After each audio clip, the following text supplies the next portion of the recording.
DEI professionals take the things that they've learned that create superficial DEI and then they try to recreate it and it does harm. I'm like, this tool that you're using to try to recreate DEI or do the same shit we've always done that never worked, you just want to do it in a different way. That shit is never works. DEI, diversity. Diversity. It's very diverse here. DEI, equity, Equals. equality, Is equal equity, to diversity, equity, inclusion. AF.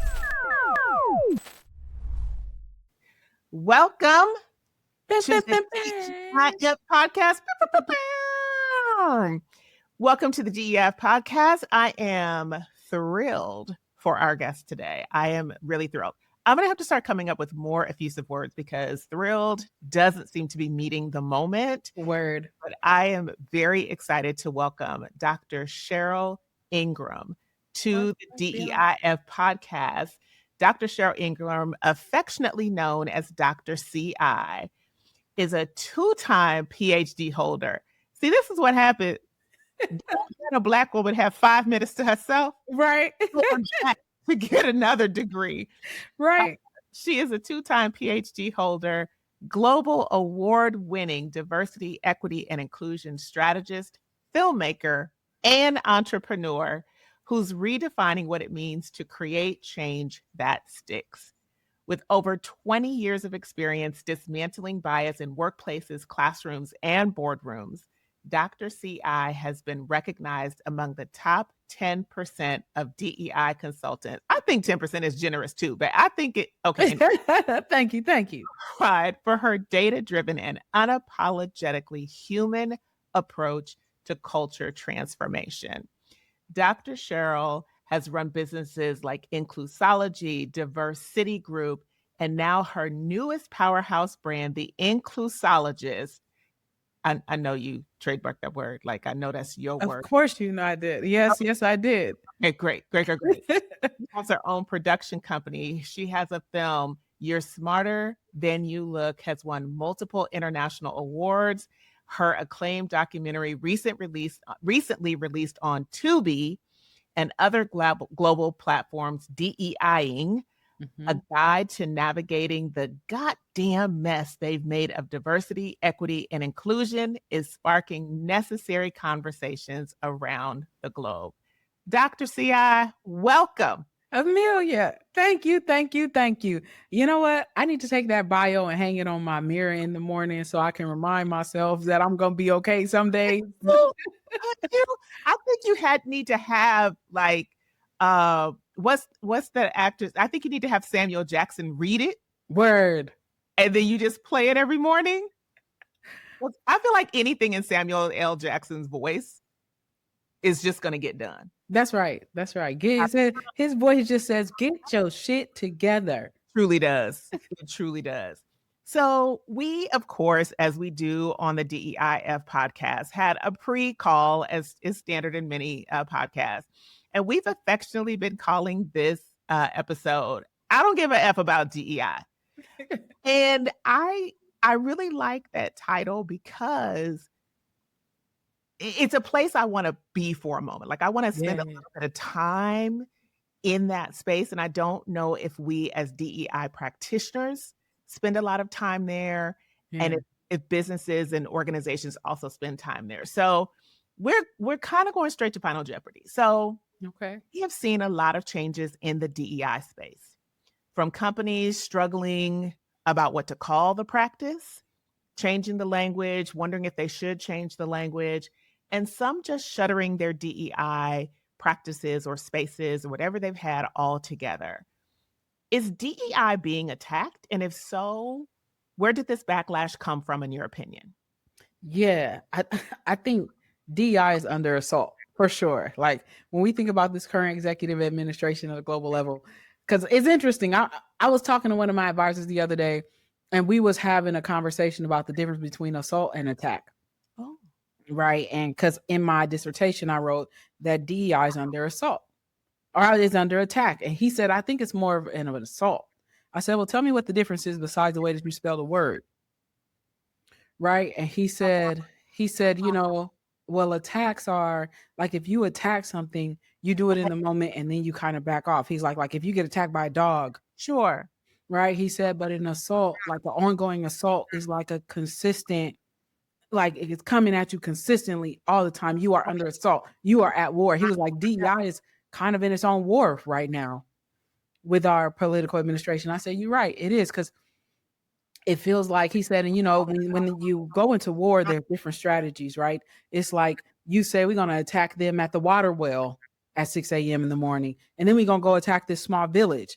And if you think about the way DEI has been under assault, I could say, it's the same way. It's like, let's assault educational institutions, then let's go after employment that we know minority women, especially Black women, are in.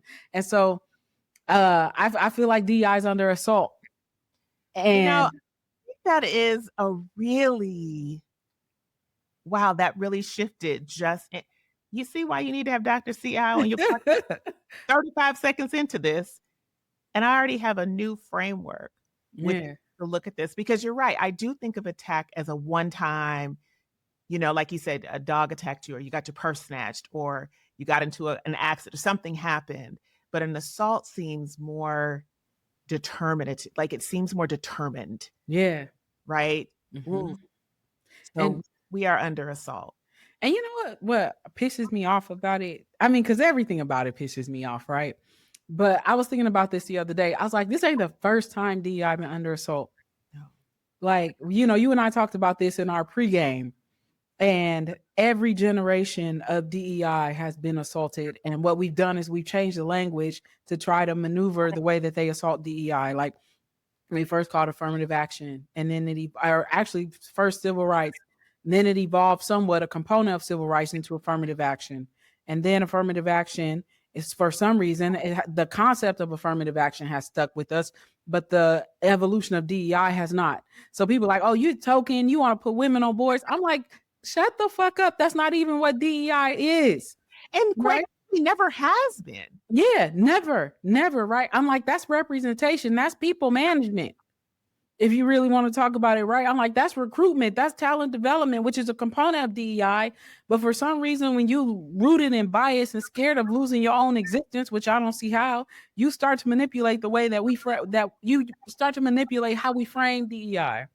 Correct. And then all the leeches that believe you jump on to that and spread that nonsense, and it's in our faces more than it's ever been because of the evolution of technology.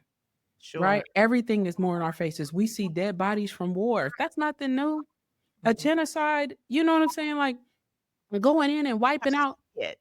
Now you'll just wait for your issue of National Geographic to show up at your door. Right. We edited photos. Now you're seeing it in real time. So it feels like it's happening more often, or it's more aggressive.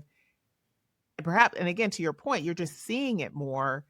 And that has an effect on your overall psyche and how you can process what is happening around you. That's right. That's just like the Hurricane Katrina documentary that came out on Netflix.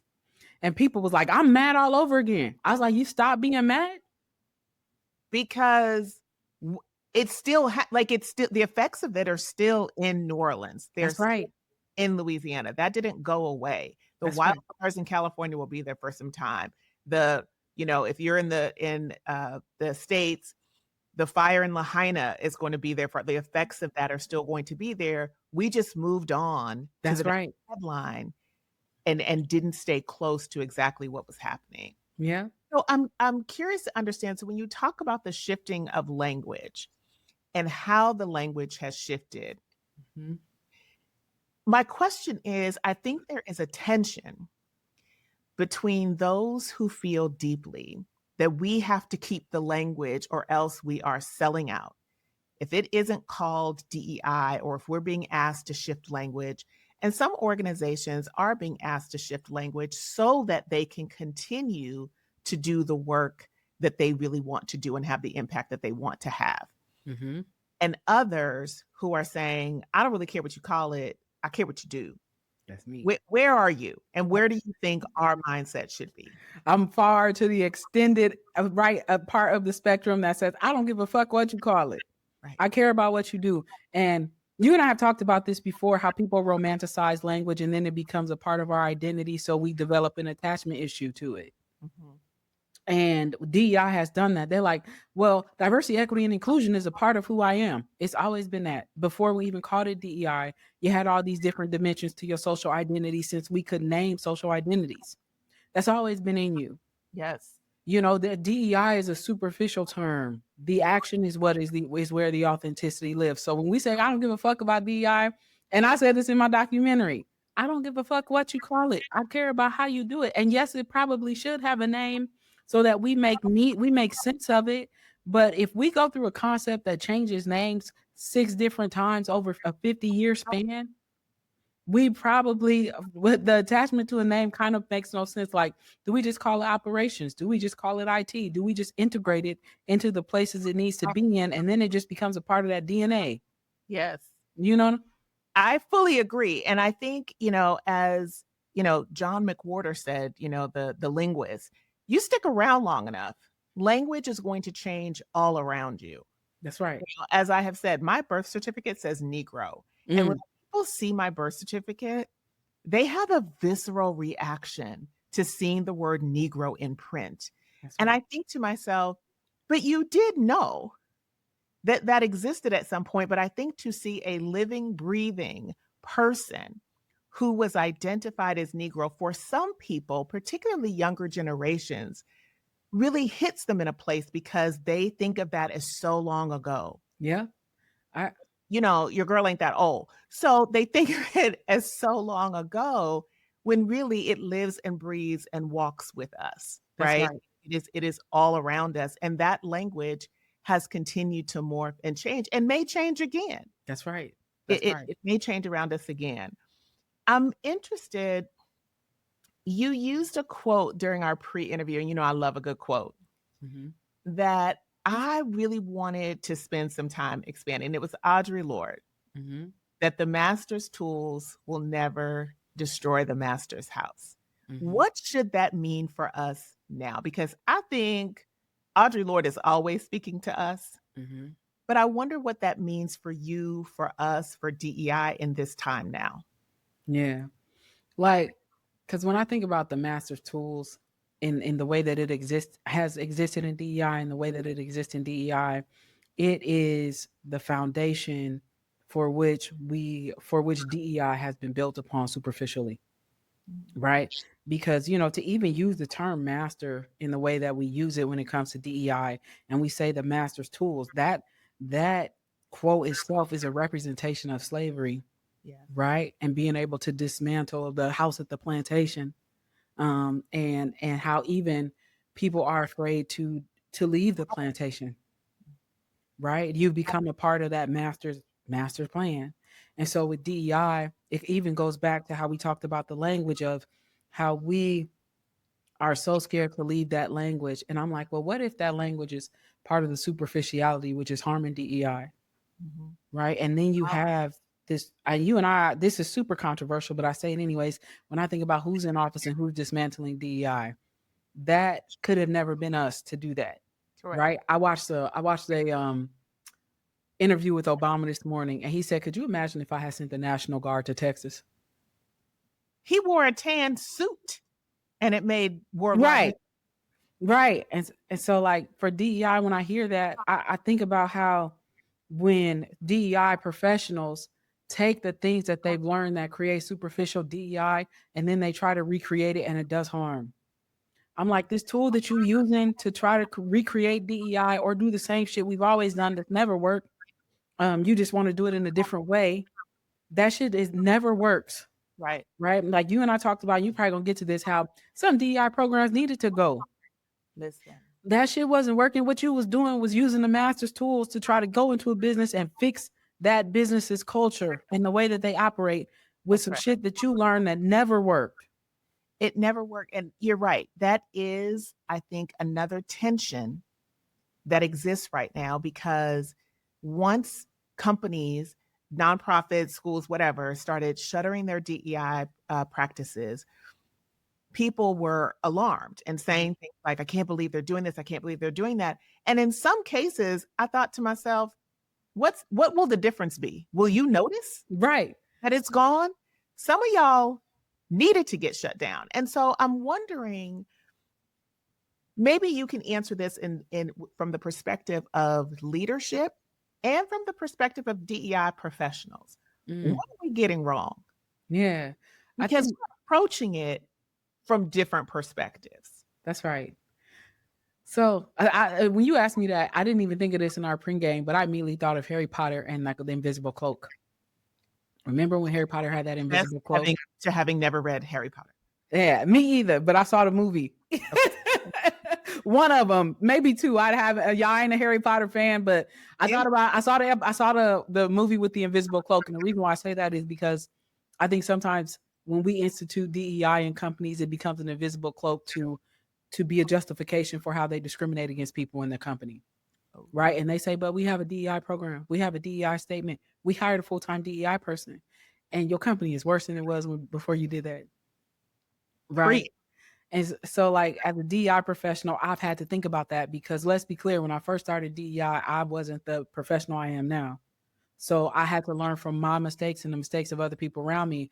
Like this is going to be a long-winded, but I'm going to try to make it as succinct as possible answer. Oh. When I first started doing DEI programs, I was working on recruitment and retention of Black and Indigenous people of color, immigrants, women, LGBTQ populations, all the intersections, disabled populations. I was getting them in the door like that. Cause I'm social. I'm good at promoting equity. I get you to come to a company if I can make you think they're gonna do well because I think they're gonna do well. And I never forget, Amelia. We was in a meeting, and my boss pulled up a thing, and she said, "We've gotten over 50% of Black minority populations, marginalized, historically marginalized populations, and the recruitment is going great." The next slide was a retention slide. And on that retention slide, 70% of the people that I recruited did not stay. 30% did though. But even within that, of that 70%, 70% of those was Black men. Right? So that led me to your question, like, how am I going to do this differently? Because clearly this is not working. And that's when I started my own company. And I started focusing really heavily on not just anecdotal information, but data. And I mean both stories, but also numbers.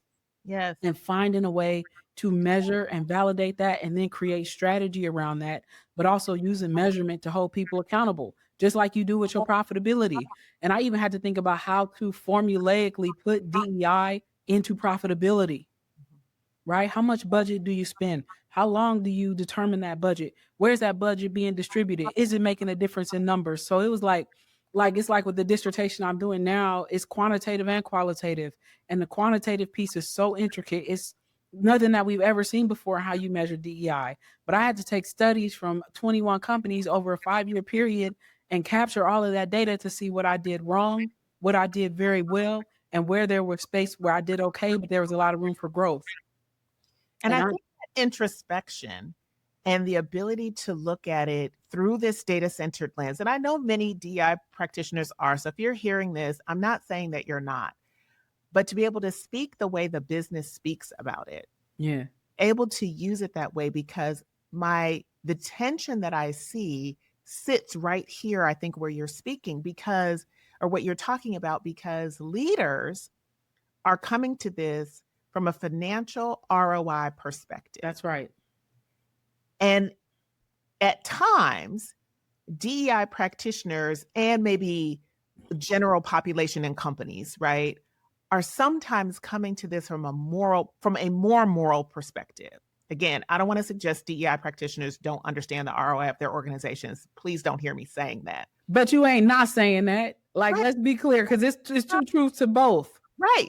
You're coming at it from a moral perspective. And if leaders don't show up in your why, then we sort of shut down their access to doing it well. Yeah. Is that fair?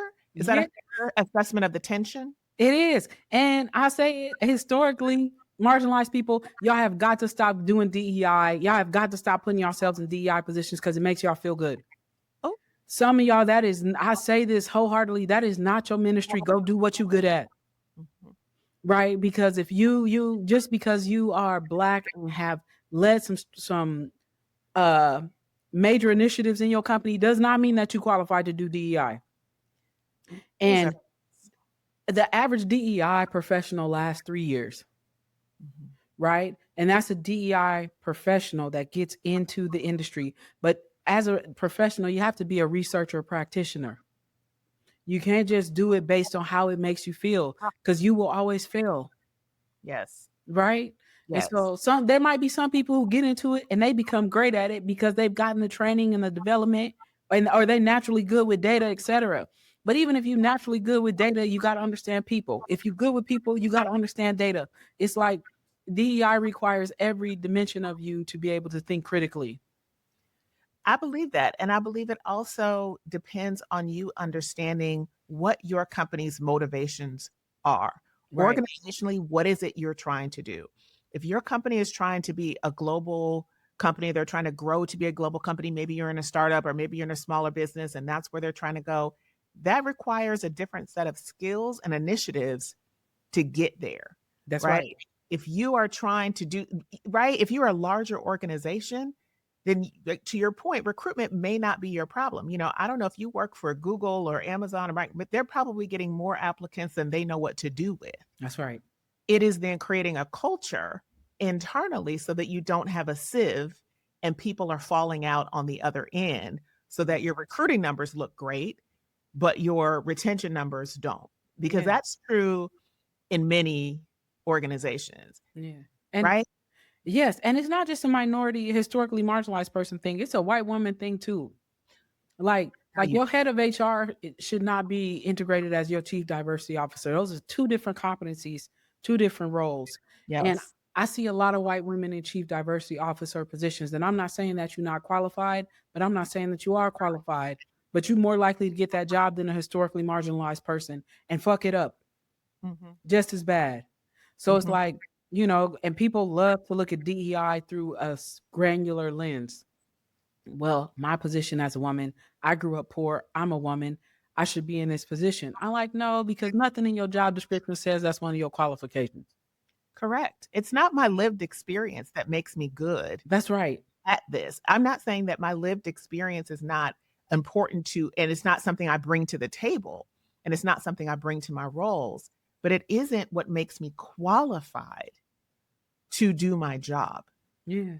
It And is a part of something, but if I just look at everything through the lens of being a cisgendered, straight Black woman, that's right. then there are a lot of communities who will be disserved by my looking at it just through that lens. Yeah.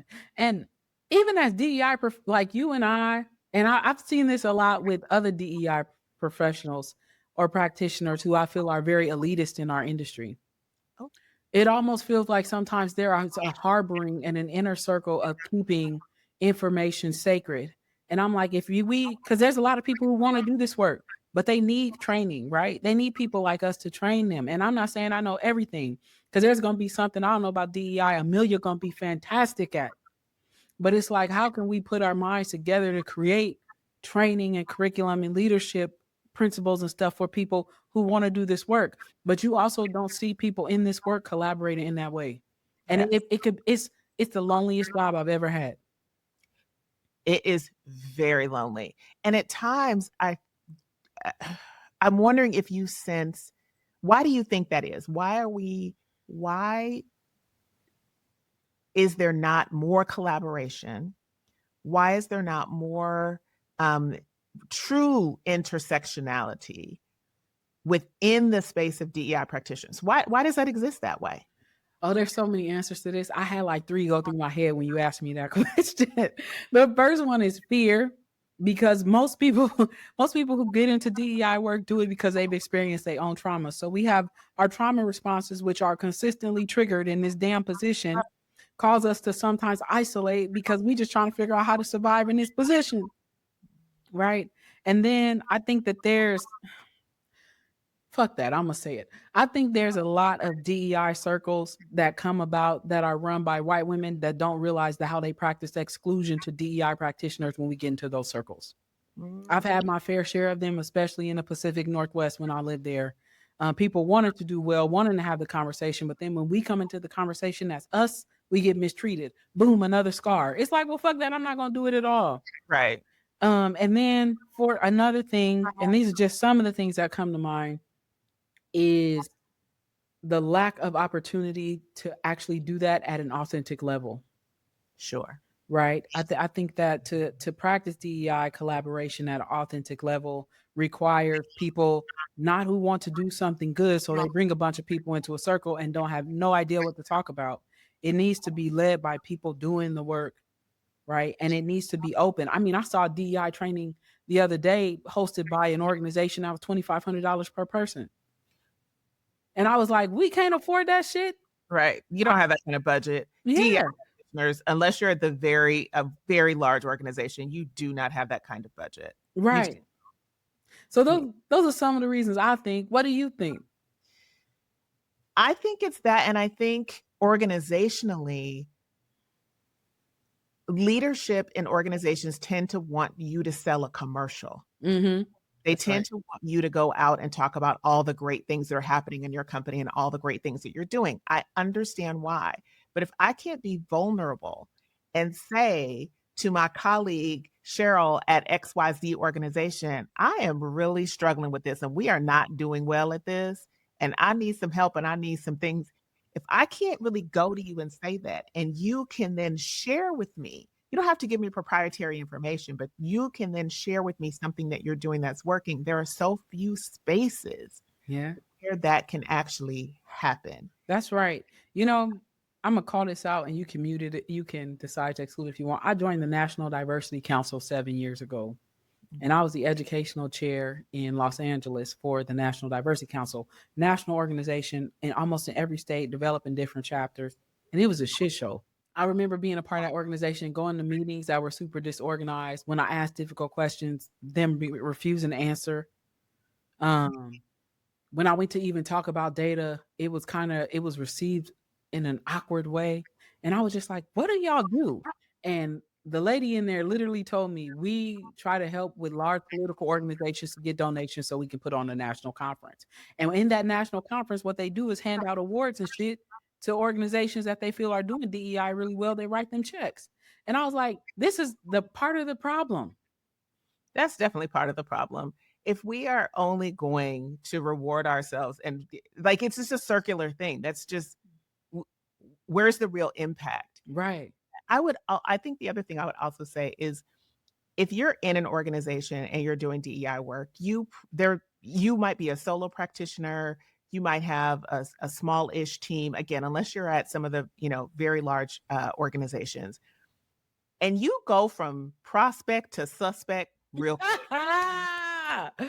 You go from prospect, listen, they can't wait to show you off. You're at being invited to everything, stand on every stage, do everything. Then you start to look under the covers and see the challenges and start to suggest the real work that needs to be done. Mhm. Now you a suspect. Now Yeah. you're not on our side anymore. And to your point, that lasts about 3 years. Yeah. That's right. It lasts about 3 years. And you're like, okay, now I'm the suspect. Now I'm not getting invited to the stages. Now I can't do the work. And so now, sometimes rather than be in community, because it's hard to find that community, to your point, I'm shut down Yeah. and I'm just trying to survive. Yeah. Because to your point, you mentioned the trauma response, right? I'm having a trauma response because I've really gone from prospect to suspect in the span of 3 years. Yeah. Somebody do your PhD on that. It won't be me.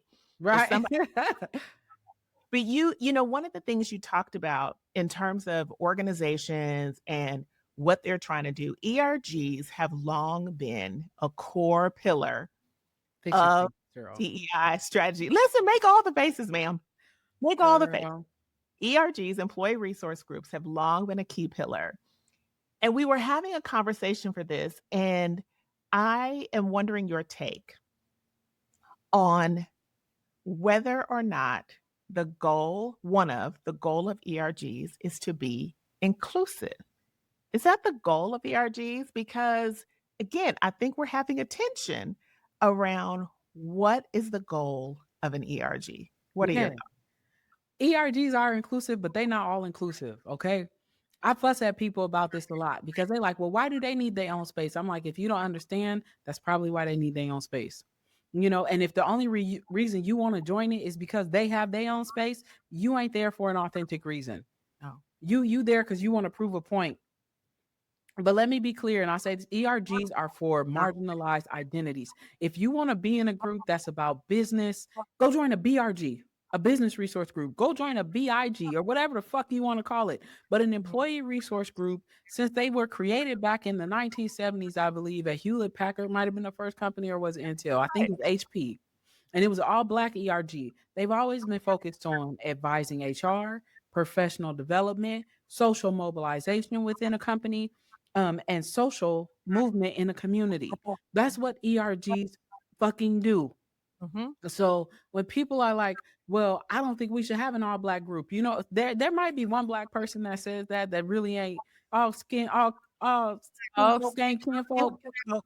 But mostly when you hear that, it's from people who don't associate with those identities. You know what I'm yeah. saying? I'm like, those groups are meant for them to have a space. And if you have a fucking ERG and people want to come into your space, create affiliate memberships and let them know when they can come to a meeting. They like, well, that's discrimination. No, it's not. It's reservation, right? It's safety. Because what they telling you, it's like when your leadership team have a meeting. You can't go in there because you ain't part of the leadership team. Invited. Yeah, you ain't invited. You're not an executive. That's not your identity. Correct. So why you One of the ways, and I wonder, again, I always wonder your take on things, but I wonder your take. One of the ways I tried describing this to a group of leaders at one point was I mentioned during an interview process, if I'm on the interview loop and the person that I'm interviewing identifies as a woman or identifies as a Black person, something you can visually see when I'm on screen, on camera, or in the room with you, there's no way that person isn't going to ask me what it's like to be a woman in this organization or to be a Black person in this organization. That's right. If it's a visible identity and that person shares that identity, I think the answer is never, but I'm going to say it is rare that I'm not asked that question. Mm-hmm. And the men in this room were shooketh that someone would ask that question. Mm-hmm. And I had to sit back and let the women in the room have this conversation because they were all like, well, of course we would ask that question. And so I'm using that as an example to shape ERGs, right? If you know you need to know, you know who you need to ask and where you need to go. That's right. Right. And so is that the right way of thinking about ERGs? Right. Yeah. Yes, because ERGs are built on helping elevate and level the playing field for historically marginalized organizations or historically marginalized people within companies and organizations. Mm-hmm. So yes, because it is about safety, right? And I have to tell people like, well, what if I don't feel safe? I'm like, let's be clear. You don't feel safe or you uncomfortable because these are two different things. Like you don't feel unsafe. You feel uncomfortable. Yes. You actually know you're not in danger of anything. It just makes you feel a way when you hear it. Yes. But if I'm Black in your company and I'm a woman and I know that I am 5 times less likely to be promoted than someone else at my level and possibly with less experience, I'm probably going to want a space to go talk to people about that. You're like, well, why don't you just quit? Do you have bills to pay? You know how hard it is to get a job now? Or even period, depending on what you look like? Correct. So those spaces are required for people to feel safe.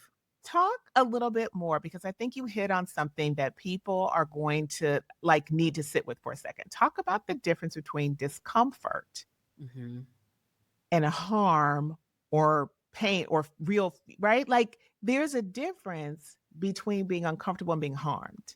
That's right. Because one of the difference is that when you are being harmed, you are in a position to lose something that is very meaningful to you, right? Or that creates some sort of equity and equality for you. It's like a justice for you. You in harm of losing your right to something. When you uncomfortable, only thing you might be in harm of losing is your fucking opinion. Right? It's like discomfort is like if I put on these jeans and they just a little too tight, I'll make it real simple.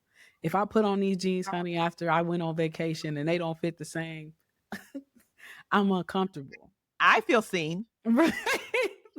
Right. But if I go to grab something to put on, and let's say this pair of pants has a knife in the pocket, Mhm. and if I put these jeans on, it might cut up my leg, and I'm gonna have a scar. Harm creates scars. Discomfort just creates a displeasurable feeling. Mhm. It's very, very different, Yes. right? It's And like, I think folks wrestle with that inside organizations and perhaps within themselves as well. But I think we wrestle with that. Like if we create this thing, we'll have to do this other thing for everybody else. And it's like, well, do you? yeah, does everybody else need Don't it? be uncomfortable with it. So if we have a women's networking event, you don't have to have a men's networking event. You don't have like those two things don't have to exist together just because men might be uncomfortable that they didn't have a supported networking agreement. Well, let's unpack why, Yeah, right? Because if you're the majority in an organization, you're networking all the time. that's right. And it's like, I give an example. I give a professional example. I once ran a pay equity assessment, a company of 600 plus people. This company was 3% African American, and about 61% white, and then 30, the other 30 some percent were of different Black and Indigenous people of color, mostly Asian. And I ran this pay equity assessment. There was 5 Black women in this company. All 5 of them were extremely underpaid compared to their counterparts. This company had no employee resource groups. And I said to this woman, when I pointed out all the trends, I pointed out all the trends, and I said, the one where you have the biggest issue is Black women. That's your red flag. They are extremely underpaid for having either the same or twice as much education or experience and doing the same role, if not more, multiple roles. And so the lady says, well, what do we do? I said, first, I need you to give them retroactive pay for how long they've been underpaid, because that's equity. Mhm. This woman been here for 10 years. Y'all owe her about $45,000, right? And the company said, no problem, we'll pay it. And I said, if I hadn't come in, because your HR person been your HR person for 15 years, how she never seen that? I said, and then I need you to start an employee resource group for Blacks at this company. And Mhm. I need to be able to train them to make sure that they can look at pay equity assessment data in a confidential way that doesn't, you know what I'm saying, what you call. I said, or be able to ask you the questions to do that. That's where HR advisory comes in. They could say, we want to see how on average we are paid compared to other groups. And you can give them that assessment. If you had an ERG that understood what they were supposed to do, you could have done this 10 years ago. Mhm. But here I am coming in telling you collectively, you owe 5 Black women a total of $85,000, how much they've been underpaid collectively. That's how ERGs make a difference, because even your HR director, your manager may not have that lens. But when you Correct. have a collective of people who understand what they need and they ask you those questions based on their identities, because they're not looking for an advantage, they just don't want to be disadvantaged. That's right. That's And what an ERG does. this is, I find that they're also willing to be useful and helpful, and they want to support the organization. They're there. They want to make it better. That's right. Goal is not to make it worse and to like, call y'all out. It is really to call you into a better, stronger relationship so that you can reach the overall organizational goals that you've set out. That's right. And pay your fucking ERGs. Oh, I'm big on that, because capacity matters. And a yes, lot of people overworked in their jobs. But if you pay people and give incentive, they more likely to participate. And that, you got to make sure your ERG is ran equitably so people can track that. Because if you just sign up but you ain't doing no work, you don't get paid. right. But pay your ERGs you know what I'm saying? That make a difference organizationally for you. They drive outcomes that better the company. That's right. And when I drive outcomes that better the company, I get a bonus. I get something. That's right. Right? So there are ways to incorporate that, even for small organizations, for large, like there are ways to incorporate that really do drive equity and drive the right outcomes organizationally. Yeah. Let me And just that. to some of y'all that want to run ERGs, get y'all shit together. Your ERG is not your party place. No, Right? Your ERG, if all you do is have social events, you are ineffective. because it is an employee resource group. That's right. It is a way, and I think they have an opportunity to develop people to have leadership skills. Many of the people who are serving in leadership capacities and ERGs are individual contributors. It's a way to develop those skills that will help you be a leader if that's what you want to do, That's right. right?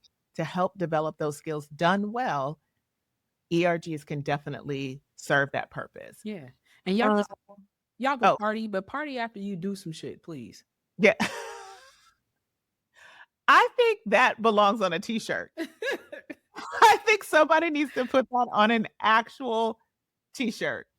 So one of the things you sort of tapped into there, which I would like to get your perspective on. So as a leader, how do I know if I'm doing this right? Right? What are my telltale signs to know if I'm doing this right? Doing it well. Maybe I'm not getting it right all the time, but I'm doing it well. Mhm. And what obligation do I have to write not just the present, but to right historical wrongs? Yeah. What's my obligation there? Yeah. Every leader has the obligation to right a historical wrong. To whom much is given, much is expected. And when you get into a leadership position, you probably paid more than most people. You might manage more people or products than most people. You have more power than most people. It is your job to right wrongs, Mhm. right? And one of the ways that you measure that is you have to know how to track data, and I mean employee engagement data, right? Because nobody will tell you how happy or unhappy they are than your employees in the company. Right. If you give them the space and make them feel safe enough to do that. You also got to create metrics for performance. And you got to be able to track those metrics, and you got to make sure the people that you have in charge of those metrics are being treated fairly in your workplace. Right. So you got to do pay equity data. You got to do quarterly metrics because metrics are different. Some are quarterly, some are annual, some are semi Sure. annual. You got to track all that shit. Yep. Right. Or pay somebody to do it for you. You a leader. If you don't have the capacity to do it, create a role that does, or make it a part of everybody's role. The IT department has metrics. The engineering department has metrics. You got to be able to track what you're doing right and what you're doing wrong. You got to be able to fix what you're doing wrong and do whatever it takes to do that. You're going to step on some people's toes. As a leader, you already know that. One of the first things I learned in leadership is you're not going to be able to satisfy everybody. Listen, Right. But absolutely not. And that shouldn't even be your goal. exactly. You won't really do anything well. That's right. It's like if they're like, well, some people gonna be unhappy. Are they unhappy because you treating people fairly? Because that's a problematic. Get them people out your company, Yes. right? It's like when they say, "Well, I can't please everybody." I'm like, "Yeah, but don't please the oppressor, please." Well, and it's interesting because one of the questions I have had, frankly, when I have interviewed for different roles is, what will you do when employees 12, 17, and 42 don't like the direction you're going? Because those people have your ear. If employee number 7, who's been there since y'all started this place, comes to you because they know they have your ear because they used to sit across from you when y'all was working at 6-foot tables, like out of, your local coffee shop. Mm-hmm. They still have your ear. What will you do when they're unhappy? That's my question. Mm-hmm. But you believe the direction you're going on is the right one. How will you reconcile that? And the best answer I ever got to that was a CEO who looked right at me and said, I have no idea. I'll need help with that.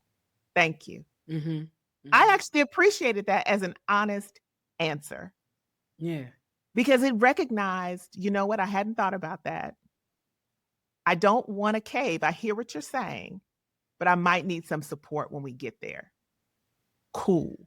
I can do that. But I don't think I can sign up for the work that says we'll do it until my favorite employee or the person who's been here the longest or doesn't want to do it anymore. They get a hangnail and they don't want to do it anymore.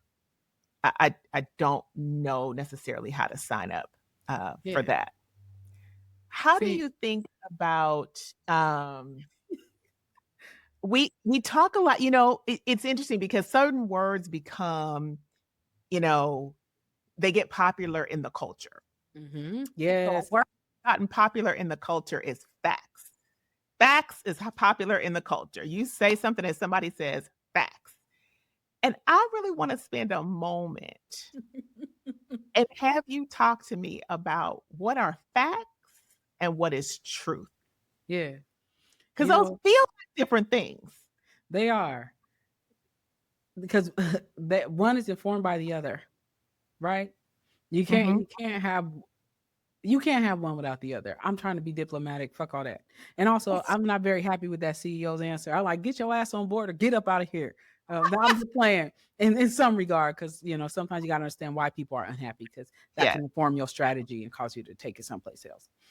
But the the trendification of diversity, equity, and inclusion language has created a different level of Hold up. superficiality. Did you just say trendification? Because I'm putting that on a t-shirt. Yeah, I have an article. I'm gonna send it to you in my blog called "The Trendification of Diversity, Equity, and Inclusion," and Okay. language is a primary Did you component put of that that. up on the pot? We'll get you the same article. Okay, thank you. And it pissed me off to think about how trendy language has become. And to answer your question, let me do that first. Actually, the difference between truth is that truth is rooted in personal experience. Fact is rooted in collective experience, right? So when I think about when I collect facts, it's because I've done some sort of research that shows me, and I mean intentional research, not lived experience. Because lived experience is not research. It is experience. Now, when somebody asks you about it in an interview, that's when it becomes research. Mm. And it will either create a fact or it will break a fact. Right. But facts are rooted in collective experience. It's like if I say is a fact that 319,000 Black women in quarter two of 2025 left jobs for some reason, voluntary or involuntary. What is the truth is if one of those Black women comes to me and says, I left my job because I hate my manager. That's your truth. You had a bad experience with your manager. Might be 10 other people on your team that had a great experience with your manager. That's where truth becomes subjective. Because if that Black woman walks into a room and there's 10 people at the table and she says, this person is a bad manager, she going to get 9 other truths to say, no, this person is a great manager. Right. But if she go and say, this person been here for 20 years, every Black woman, 100% of Black women that have worked under you have left. I got that data from HR. That's a fact. Yes. Right? Truth is rooted in opinion and experiential learning. Fact is rooted in data. Fact is rooted in data, which is why we say we do not get to have your own set of facts, That's right. right? Because it is built in this collective way. And also, I want to just put a really fine point on something you said. When a two-time PhD holder tells you they researched something, they don't mean they did a Google search That's right. and read the top 3 things or put it into Chat GPT and let Chat GPT give them an answer. I just really want to be clear about that. Yeah. Because when people tell me they researched something, did you? Yeah. I'm not saying you didn't look it up. I'm not saying you didn't read things. I'm saying research to a two-time PhD holder probably looks different than it does to me, who's just on the Googles. Yeah. Because there's a difference between research and search. Yes. Right? It's like if you go do research, you are looking to collect data to prove some sort of hypothesis that you have created or theory that you are testing. If you just go do a search, you might be there just to confirm what you already believe. That's not research. Research should be objective. All Okay. right. And so let me. I don't think I can actually shake my tambourine during this podcast. I think it whole sound off. And I don't think producer Mark Wright would like that very much. So I'm not going to do it. But know that I am shaking my tambourine at that notion. Okay. I want to do a couple of things before we get to our rapid fire question. One is I always want to leave the listener, the viewer, with something that says, what can I do? Mm-hmm. I might be a leader in an organization. I might be a teacher in a classroom. I might be an individual contributor. I might be a college student. I might be whoever I might be. What can I do? Because this podcast really is geared toward people who think they're doing it right, who want to be better. Mm-hmm. And I have long favored a quote by Martin Luther King that I'm probably not going to get right in this moment, where he talks about, like, it's in the letter from Birmingham jail, and he really talks about how the liberal person can be more harmful That's right. than the Klansman. Mm-hmm. Right? Because the liberal person, again, these are his words, how he's defining liberal. Also, if you've not read the letter from Birmingham jail, it is required reading for like That is life. correct. He's really saying you think you're helping, but you're harming. Yeah. Versus the Klan member knows that they're harming. They're actually succeeding. They're actually executing their goals. You think you are and you're not. And that's more harmful. So to the person who thinks they're doing it well, who would like to be doing it well, what can they do in this time, in this place now? What recommendations, advice do you have for that person? Two things come to mind for me, and I'll expand on them. The first one is know when your allyship turns into a battleship, Oh, right? Because all the time we also want to get in the space of advocating or for being an ally for our advocates and stepping into those spaces. And like that letter says, you do more harm in the sense of your liberalness because you go in there egotistical, you perpetuate some of the same principles that oppression what you calls, but you do it in the name of good intention. You got to know when your good intentions turn your allyship into a battleship for the populations that you are fighting for. And then sometimes you got to know when to turn your allyship into a battleship, mm, right? The other thing I'm going to say is learn when to speak up, learn when to shut up, and learn when to step up, right? Because every call to action requires so many different things. First, you got to vote. People say vote. I tell you, vote informedly, please. yes. And then you got to get active. You got to get active. I talk about this a lot in my podcast. You got to get active in your board of education, in your state, your local, your federal organizations. You have got to get active. And people are, I don't have the time. You make time to go do whatever the fuck you want to do when you want to have fun. You will find balance. And if you're a person at work that just wants to figure it out in that space, you got to get involved in policy work because policy perpetuates equity or oppression, right? And And it's binary. sometimes, Either yeah, it's the other. yeah, it's never neutral. People, No. policy is never ever neutral, right? The hottest places in hell are reserved for neutrality. And so get active in whatever it is that you believe in, but get active humbly. Sometimes, because not sometimes not your place to lead a fight, it's just to follow. And sometimes it's your place to lead and not follow, right? Have the discernment to know the difference. I think that's a really interesting point because often I talk to folks and they say, well, I'm going to start X. I want to start this thing. I want to start this thing. And my question is always, do you know that no one is doing that? It Mm-hmm. might be true that no one is doing it. I'm not, again, I'm not here to say you shouldn't. I'm here to say maybe ask yourself first, is anyone else doing this? Yeah, And if not, and if so, what do I bring to it that's different? that's right. Right? I had to ask myself that question, even about doing this podcast. There are 100 million podcasts. What do Mm-hmm. I want to do that's different? Right? What do I want to do that's different? And what I want to do that's different is create a space where it's literally no holds barred, no commercials, no filters. You be who you want to be. You say what you want to say. It's fine. We agree, we disagree, but it's Mm-hmm. space where we can really move DEI because I'm so tired of the commercials.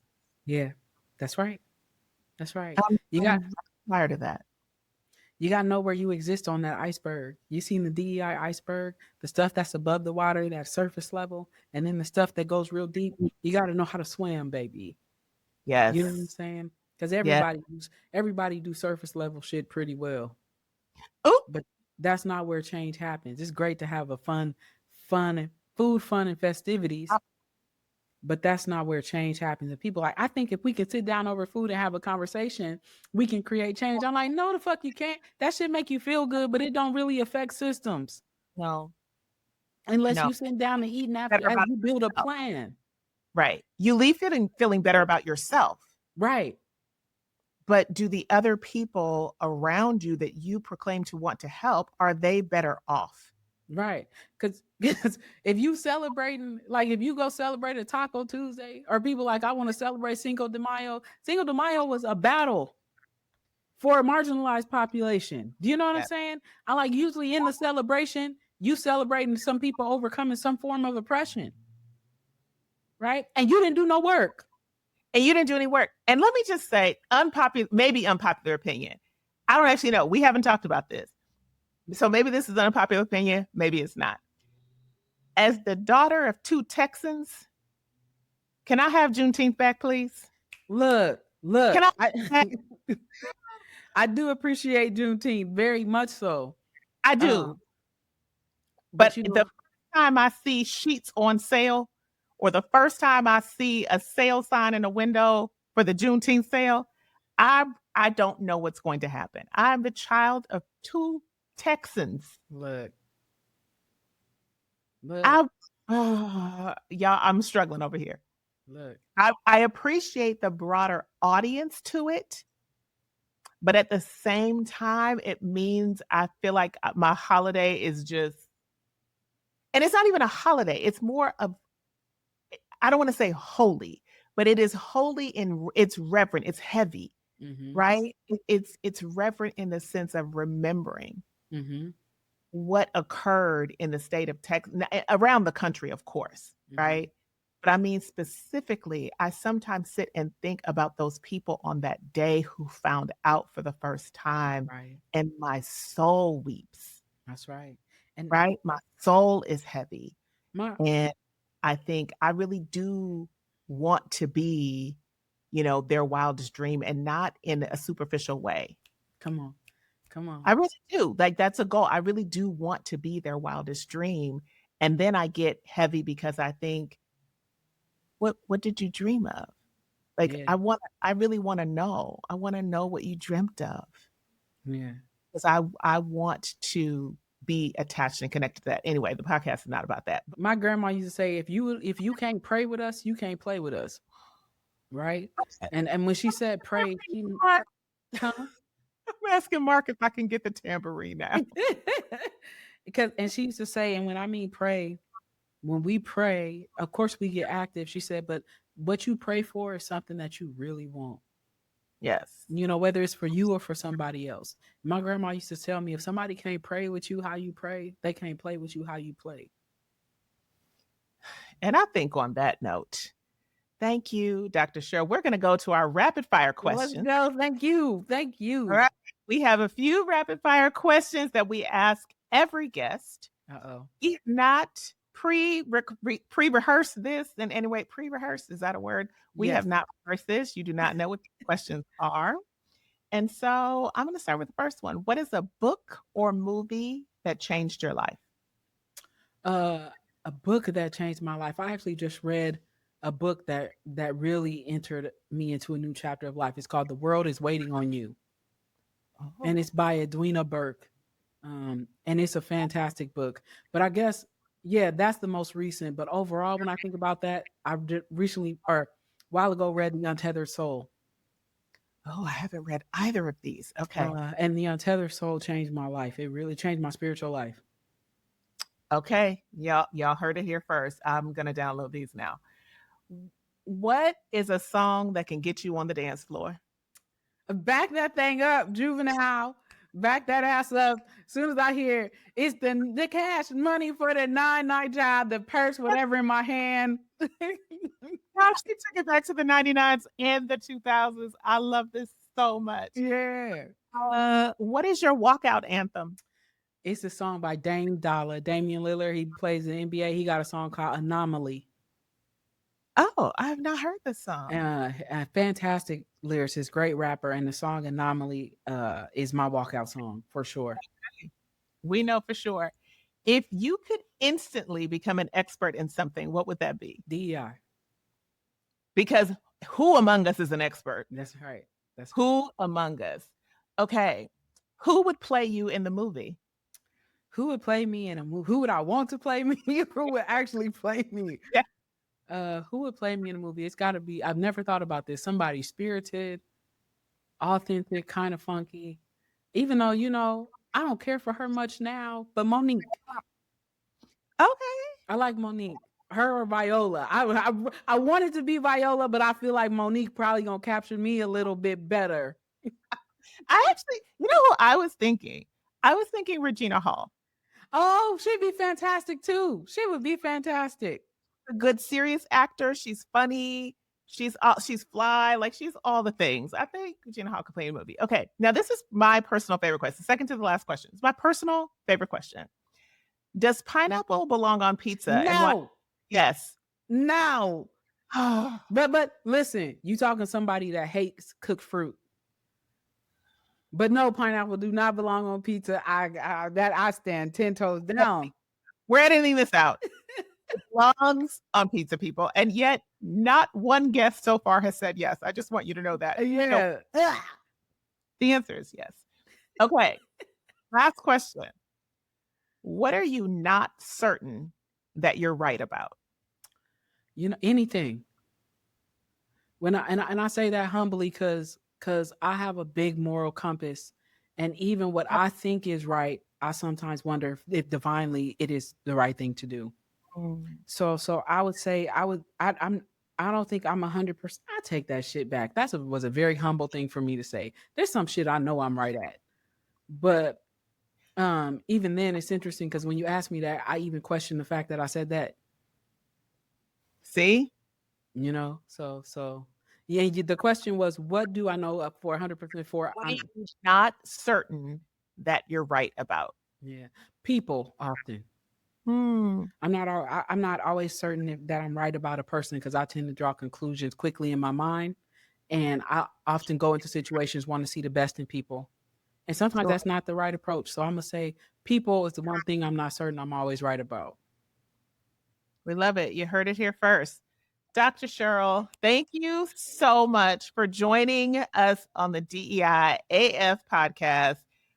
Listen, this did not disappoint. I Yeah, think the conversation is going to be really helpful to our audience and helpful to people who really do want to do this well and sometimes need practical steps and a way to think about it yeah, that helps them come to the right conclusions, both in fact and in truth.